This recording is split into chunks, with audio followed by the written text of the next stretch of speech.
husnul khotimah. Mudah-mudahan pada waktunya kita bisa wukuf di padang Arafah. Dengan keberkahan ini majlis, dan kita akan mengambil hikmah bahwa sesungguhnya begitu mudah kalau engkau ingin mendapatkan keberlimpahan berkah. Nanti kita akan ngaji. Namun sebelumnya izinkan saya menyampaikan penghormatan kepada tuan-tuan guru kita Al-Mukarram wal-Muhtaram Akhi Fillah Kiai Haji Rafi'u bin Hasbullah, yang begitu banyak telah memotivasi kita. Hikmah yang perlu kita renungkan dan menjadi bekal untuk mendapatkan kebahagiaan. Al-Mukarram Abah Kiai Haji Zaki Afif, Abah Kiai Haji Ahmad Saleh, Kiai Haji Sirajuddin Ilyas, Al-Mukarram orang tua kita Ustaz Ali, Ustaz Muhammad, dan para asatidz, para tokoh masyarakat yang maafkan saya tak kuasa menyebutkan namanya satu persatu, namun insya Allah tidak mengurangi rasa hormat saya kepada beliau-beliau. Tadi ada Ustaz Muhammad Syarif, mana? Ustaz Muhammad Syarif di dalam, karena tuan rumah beliau. Jemaah, saya tidak menjadi aneh kalau Bang Yahya seperti yang disampaikan kekaguman oleh Kiai Haji Rafi'uddin, dan saya juga mengagumi tentang keberanian beliau yang di atas rata-rata. Saya melihat bahwa beliau totalitas ingin menunjukkan cintanya kepada kedua orang tua dengan dihaulkan tadi ibu-ibu yang begitu banyak dan kemudian sekarang bapak-bapak. Kenapa saya tidak menjadi aneh? Karena memang begitulah sunnatullah. Kita akan lihat di dalam Al-Quran ada satu halaman yang kita akan ngaji ini malam, tentang bahwa kalau cuma umroh doang, ini baru percikan dari keberkahan berbakti kepada kedua orang tua. Karena Allah yang menyampaikan. Ketika saya didatengin kemarin sama orang yang kebetulan juga ngundang saya haul, ngobrol kita. Beberapa kali saya diundang oleh beliau, tapi ini menarik karena beliau memberikan testimoni. Beliau kalau acara maulid nanggung sendiri. Beliau acara haul dia tanggung sendiri. Profesinya tukang nasi uduk. Tukang nasi uduk. Saya sampai menahan jangan sampai nangis di depan beliau ketika beliau bercerita, Ustadz, saya tukang nasi uduk. Tetapi setiap bulan, kalau bahasanya dia karena orang Betawi daerah Condet, saya matiin 2 juta buat acara haul saya punya orang tua. Tukang nasi uduk. Setiap bulan dimatiin 2 juta. Kalau 12 bulan 24 juta. Dan begitu mendekati 1 bulan dari acara puncak, acara haul, nanti kita ambil hikmahnya bahwa kalau engkau ingin mendapatkan kehidupan berkah, rumusannya telah jelas di dalam Al-Quran. Kau tidak akan menjadi orang yang sering berkeluh kesah. Kenapa? Karena ini orang merasakan betul begitu sebulan saya mau acara Ustadz, saya niatin semua keuntungan saya dagang nasi uduk buat nambahin acara haul di luar yang dia udah nabung 2 juta per bulan. Saya niatin Ustaz.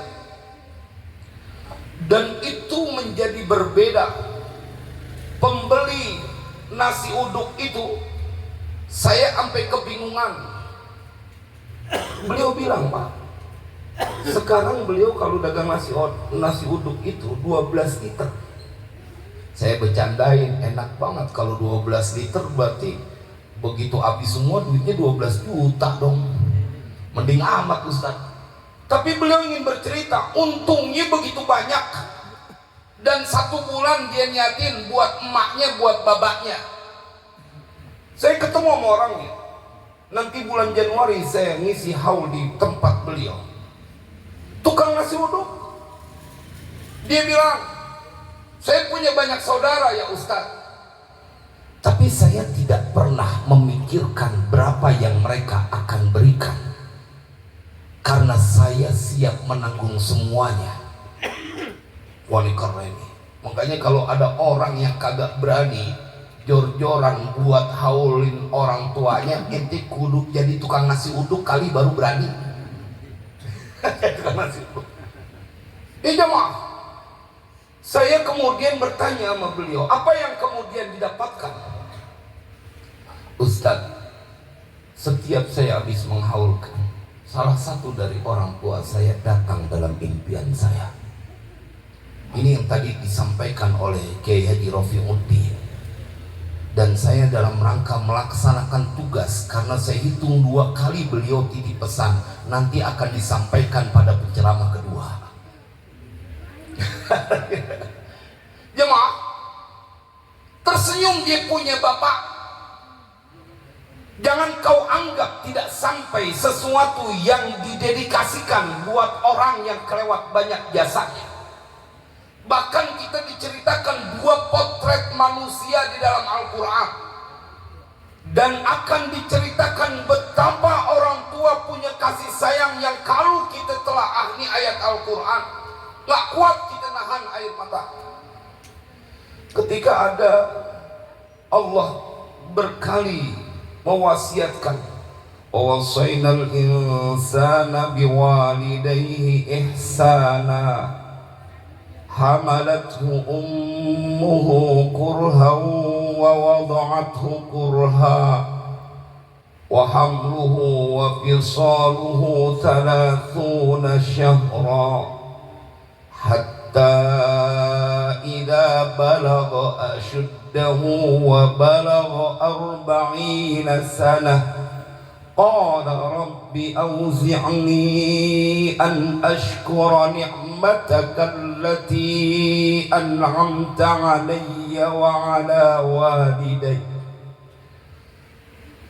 Jemaah, dan dia juga meminta wa an a'mala salihan tardah wa aslih li fi dhurriyyati inni tubtu ilaika wa inni minal muslimin. Tadi di mobil saya sempat tanya, perasaan Bang Yahya umurnya 40 tahun sekarang, betul? Waktu di Jogja, beliau bertepatan dengan hari ulang tahunnya pada saat saya ajak atau kita punya wiridan Rotibul Haddad di Jogja. Ini lihat potret, nanti kita akan simak betapa Bang Yahya dan siapapun engkau yang melakukan kebaikan kepada kedua orang tua yang telah meninggal dunia, kau adalah orang yang diceritakan di dalam Al-Quran. Jangan kata cuman umroh, jangan kata cuman wukuf di Padang Arafah. Kau adalah orang yang telah diceritakan di dalam Al-Quran adalah sebagai penghuni surga, yang itu adalah termaktub dalam surat Al-Ahqaf. Wasainal insana biwalidayhi ihsana. Allah ingin meyakinkan setelah berwasiat untuk berbuat baik supaya merefresh. Ente tahu nggak, emak ente itu hamalathu ummuhu kurha wa wada'athu kurha. Pada saat hamilnya sangat berat, susah, dan saat melahirkan bertaruh nyawa dan kelewat susah. Bukan sampai di situ. Wa hamluhu wa fisaluhu 30 syahra. Kalau digabung dari hamil dengan kemudian menyusui, maka itu akan menjadi 30 bulan. Kalau kita buka tafsirnya, begitu ada sebuah kisah, hampir aja ada seorang wanita yang dipenggal oleh Umar Ibnul Khattab atau dihukum oleh Umar Ibnul Khattab. Imam Ali kemudian membacakan ayat ini. bahwa ada orang yang di umur 6 bulan hamilnya, maka dia kemudian melahirkan, ditambah 2 tahun menyusui, 24 bulan menjadi 30 bulan. Ini ayatnya yang kemudian menyelamatkan. Hatta idza balagha ashuddahu wa balagha 40 sanah, sehingga ketika anak-anak itu telah sampai dewasa dan sampai dia pada umur 40 tahun. Bang ya, sekarang umur 40 tahun.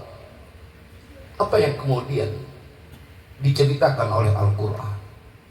Qala rabbi auzi'ni an ashkura ni'mataka allati an'amta 'alayya wa 'ala walidayya wa an a'mala salihan tardah wa aslih li fi dhurriyyati inni tubtu ilaika wa inni minal muslimin.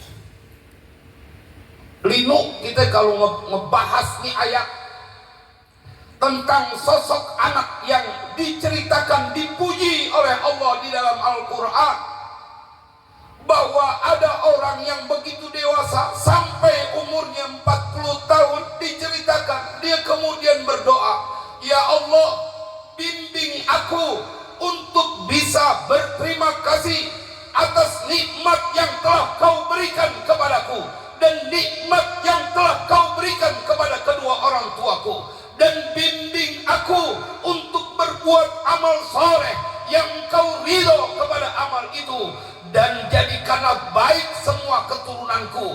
Inni tubtu ilaika wa inni minal muslimin.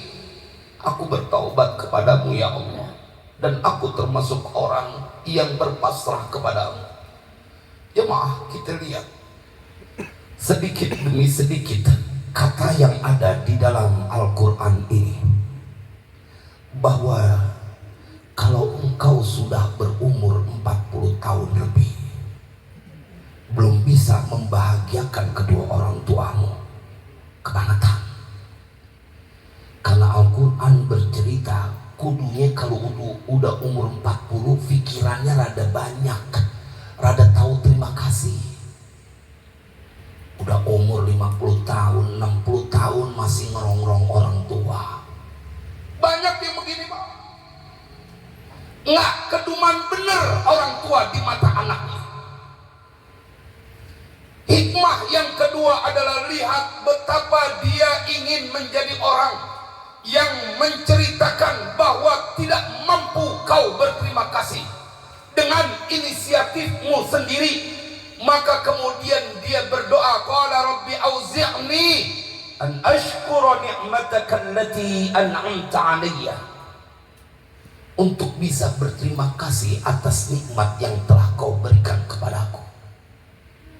Saya sepakat sama Kiai Rofiuddin bahwa Bang Yahya melakukan ini adalah bagian dari percikan kebaikan yang dilakukan oleh kedua orang tuanya. Gak mungkin ujuk-ujuk anak bisa melakukan kebaikan-kebaikan bila bukan dari rintihan doa dari orang tua. Ya maaf, bukan cuman itu. Ketika ada doa wa an a'mala salihan tardah, gak ada puasnya anak yang berbakti kepada kedua orang tua. Dia minta dibimbing, ya Allah bimbing aku untuk bisa berbuat amal soleh yang engkau ridho, engkau senang kepada amal itu. Wa aslih li fi dzurriyyati, sampai di sini saya berikan underline. Wa aslih li fi dzurriyyati, maka bila engkau ingin membuat sebuah cerita yang indah terjadi pada anak keturunanmu, sangat berpengaruh dari apa yang kau lakukan kepada kedua orang tuamu. Saya juga sampaikan sama teman-teman mudzakarah, iya, emangnya ente kagak sedih kalau anak kagak open sama ente? Apalagi ente yang punya anak laki. Saya bilang sama mamang saya, apalagi punya anak laki cuma satu. Yang punya anak laki banyak aja kadang-kadang cuma satu orang yang berbuat baik sama orang tua. ente main di pinggir jurang. Kalau tidak kemudian dari sekarang mencontohkan kepada kau punya anak laki satu-satunya untuk menghormati orang tua, meresap ke dalam darah daging anak kita, akan teringat di dalam kehidupan anak kita pernah diajarkan oleh ayahnya, oleh bapaknya untuk memperlakukan kedua orang tua. 7 hari di ngaji. Saya tidak berbicara tentang rupiah karena memang kelewat banyak yang dikeluarkan, tetapi berbicara tentang apa yang akan kau dapatkan dari semua yang telah kau lakukan. Ulaika alladzina nataqabbalu anhum ahsana ma 'amilu wa natajawazu an sayyi'atihim fi ashabil jannah wa'da sidqil ladzi kanu yu'adun. Ini ayat Al-Quran Bapak, ya ikhwani, ini ayat Al-Quran menceritakan kalau Bang Yahya istiqomah, kemudian terus berbuat baik kepada kedua orang tuanya, berbagai cara dikerahkan. Maka ini yang terjadi di dalam Al-Quran. Mereka adalah orang-orang yang kami terima dari mereka apa saja kebaikan yang telah mereka kerjakan. Ulaika alladzina nataqabbalu anhum ahsana ma 'amilu wa natajawazu an sayyi'atihim fi ashabil jannah. Ente kagak mau dapat jaminan sebagai penghuni surga, karena kami akan menghapuskan kesalahan mereka. Bapak ente udah gak ada, emak ente udah gak ada. Jangan cuma berdalil, Ustaz dulu waktu mereka hidup saya gak punya duit, begitu saya udah hidup, saya udah punya duit, mereka udah mati. Cuman dibuat alasan. Emang lu kira kagak bisa dengan uang yang dipunya membahagiakan kedua orang tua? Di masa Rasulullah ada sahabat yang sampai sedekah kebon buat almarhumah ibunya. Emang ini rada telek Pak, karena saya selalu setiap kali membahas tentang birrul walidain dalam kajian ini haul kita dicontohkan oleh Bang Yahya. Saya memang termasuk orang yang selalu mengingatkan kepada beliau untuk meyakinkan apapun yang kita kerjakan Allah menyaksikan dan tidak mungkin dibiarkan dalam kesusahan. Itu berkali saya sampaikan. Cuman memang nih orang kebangetan berani ngikutin apa yang saya sampaikan, bahkan melebihi dari ekspektasi saya. Saking beliau tahu yang Abe sampaikan ada dalilnya. Betapa tidak, Al-Quran menjamin ente adalah sebagai penghuni surga bila kemudian berbuat baik kepada kedua orang tua. Walladzi qala liwalidayhi uffil lakuma ata'idani an ukhraja wa qad khalatil qurunu min qabli wa huma yastaghithanillah wailaka amin inna wa'dallahi haqqun fayaqulu ma hadha illa asatirul awwalin. Bapak, sampai di sini kita nggak bakal kuat nahan bagaimana Allah menceritakan kasih sayang dari seorang yang mereka punya kedudukan sebagai ayah dan ibu. Setelah Allah menceritakan anak yang berbakti dan jaminannya, maka Allah menceritakan kemilau hati seorang ayah, kemilau hati seorang ibu ketika Allah bercerita walladzi qala liwalidayhi uffil lakuma, dan orang yang telah berkata, anak yang telah berkata kepada kedua orang tuanya uffil lakuma,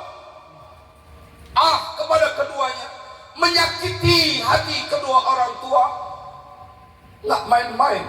Al-Quran menceritakan secara detail apa yang akan didapati oleh orang itu.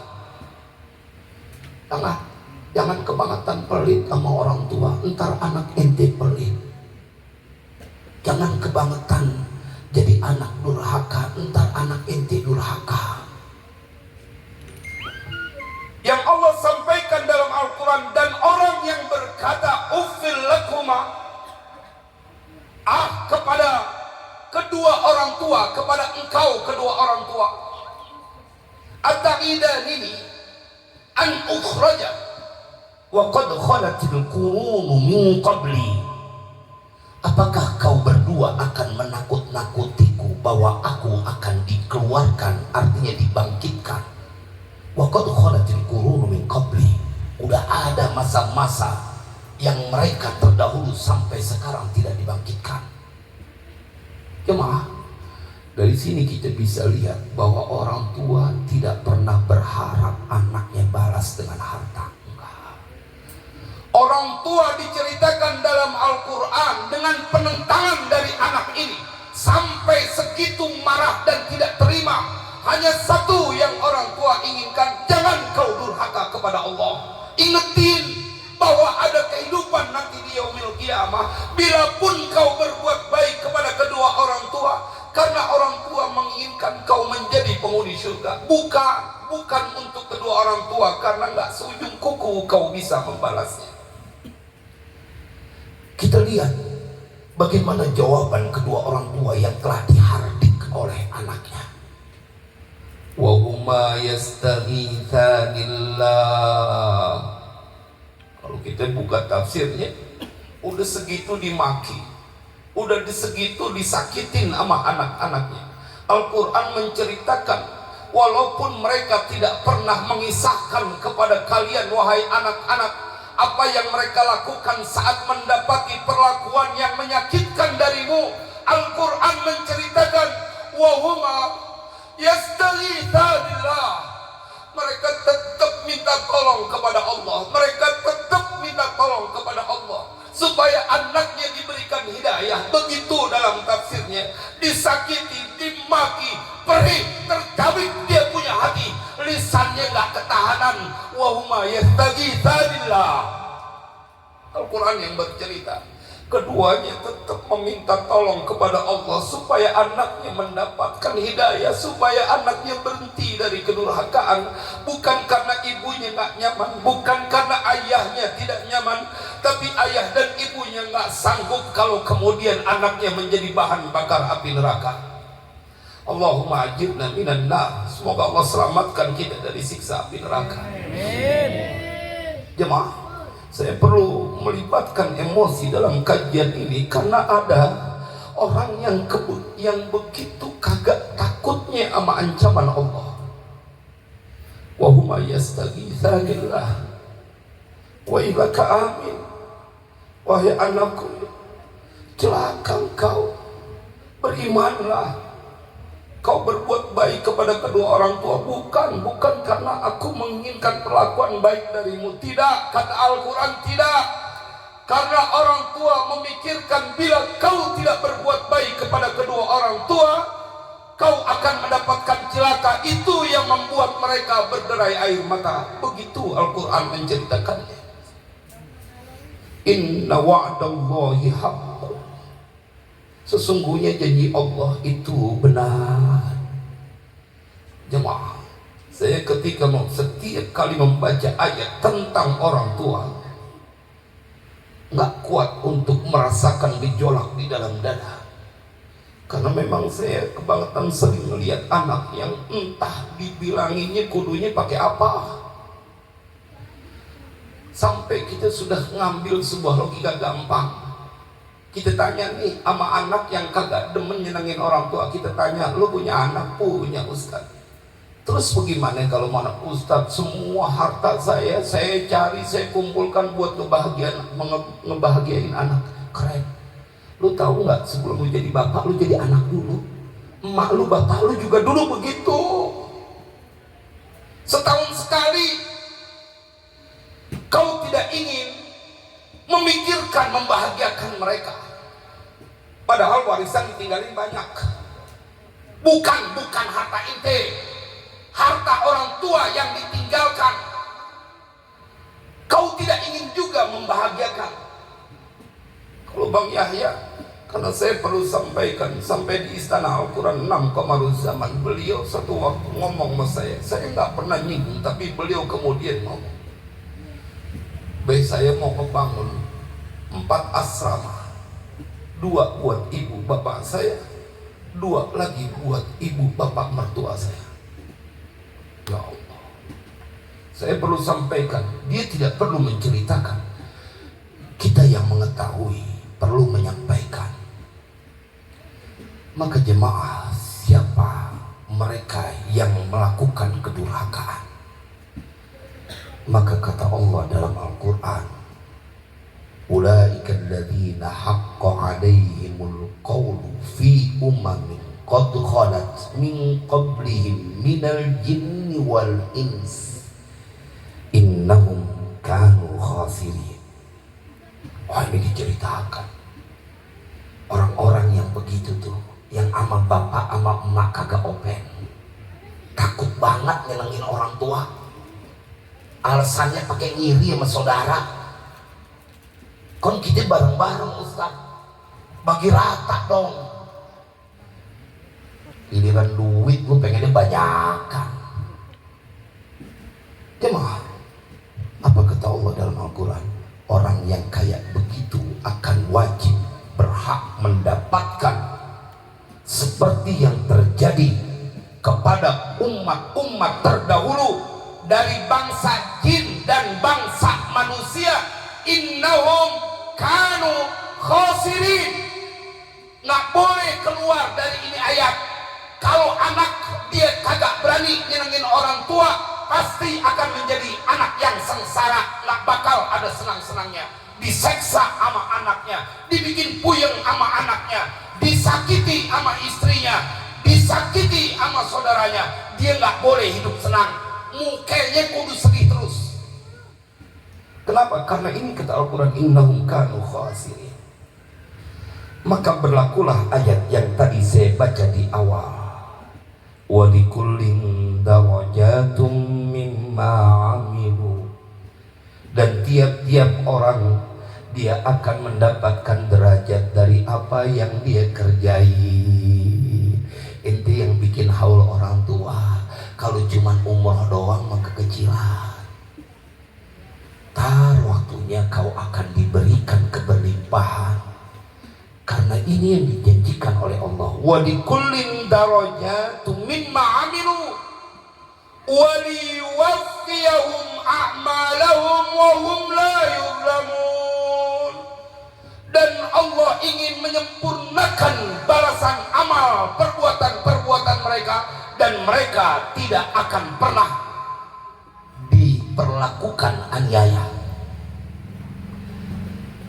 Wa yawma yu'radul ladzina kafaru 'alan nar adhabtum tayyibatikum fi hayatikumud dunya wastamta'tum biha fal yawma tujzauna 'adzabal huni bima kuntum tastakbiruna fil ardi bighairil haqq wa bima kuntum tafsuqun.